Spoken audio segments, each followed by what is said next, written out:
کر نماز ادا کی اور ایسی خوش آوازی اور تجویز کے ساتھ بآواز بلند قرآن پڑھنے لگا کہ بڑے بڑے قاری بھی دنگ رہ گئے۔ جب مدرسے کے معلمین اور طلبہ نے دیکھا کہ پیدائشی گونگا باتیں کر رہا ہے اور قوت گویائی بھی ایسی ہے کہ اسحاق کو اعلیٰ درجے کی فصاحت اور فن قرت کا کمال بھی بخشا گیا ہے، اور سونے پر سہاگا یہ کہ اس کا چہرہ ایسا درخشاں ہے کہ نگاہ نہیں ٹھہر سکتی، لہٰذا لوگ اس کو دیکھ کر سخت حیرت زدہ ہو گئے۔ خصوصاً مدرسے کے صدر تو بالکل قوت عقیلہ کھو بیٹھے اور بڑی خوش اعتقادی سے فرمانے لگے کہ کیا اچھا ہو اگر شہر کے عمائدین بھی خدا کے اس کرشمے قدرت کا مشاہدہ کر سکے۔ لہٰذا یہ سوچتے ہوئے اہل مدرسہ نے صدر مدرس کی قیادت میں شہر کا رخ کیا کہ دوسرے شہر والوں کو بھی خدائے وحدت کی قدرت کا یہ جلوہ دکھائیں۔ اس طرح یہ لوگ جب شہر پناہ کے دروازے پر آئے تو انہوں نے دیکھا کہ دروازہ بند ہے، لہٰذا چابی کے حصول کے لیے درخواست کی گئی، لیکن یہ چابی حاصل کرنے میں ناکام رہے، مگر یہ لوگ کسی نہ کسی طرح شہر میں داخل ہو گئے اور سب سے پہلے قاضی شہر کے گھر پہنچے، مگر قاضی صاحب شور و پکار سن کر گھر سے فوراً باہر نکلے اور ماجرا دریافت کیا۔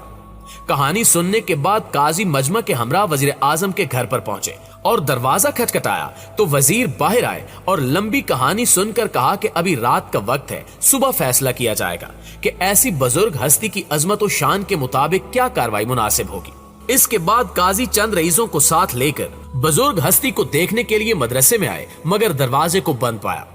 قاضی نے نیچے سے پکار کر کہا کہ جناب والا، آپ کو اس خدائے ذوالجلال کی قسم جس نے آپ کو اس کرامت اور منصب جلیل سے نوازا، دروازہ کھولیے اور ہم کو شرف دیدار سے مشرف فرمائیے۔ یہ سن کر اسحاق بولا کہ اے دروازے کھل جا، اور ساتھ ہی کسی حکمت عملی سے کنجی کے بغیر دروازہ کھل گیا۔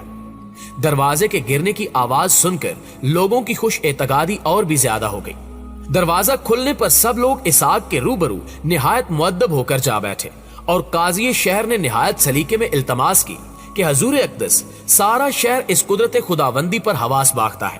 اگر آپ لوگوں کے سامنے حقیقت بیان کر دیں تو بڑی نوازش ہوگی۔ اسحاق نے کہا کہ 40 روز قبل ہی مجھے کچھ آثار نظر آنے لگے تھے، اور آخرکار اللہ کا سرچشمہ دل میں موجیں مارنے لگا، حتیٰ کہ آج رات خدا تعالیٰ نے اپنے فضل سے مجھ پر علم و عمل کی وہ راہیں کھول دی ہیں جو مجھ سے پہلے لاکھوں لوگوں کے خیال اور تصور سے بھی کہیں دور تھی، اور اللہ نے میرے سامنے وہ اسرار و حقائق کھولے کہ جن کا زبان پر لانا مذہب طریقت میں ممنوع ہے۔ البتہ مختصر اتنا کہنے کا مجاز ہوں کہ آج رات 2 فرشتے حوض کوثر پر پانی لے کر میرے پاس آئے اور مجھے اپنے ہاتھ سے غسل دیا اور کہنے لگے کہ السلام علیک یا نبی اللہ، جس پر میں گھبرا گیا، لیکن فرشتے بولے کہ اے اللہ کے نبی، بسم اللہ کر کے ذرا منہ تو کھولیے، لہٰذا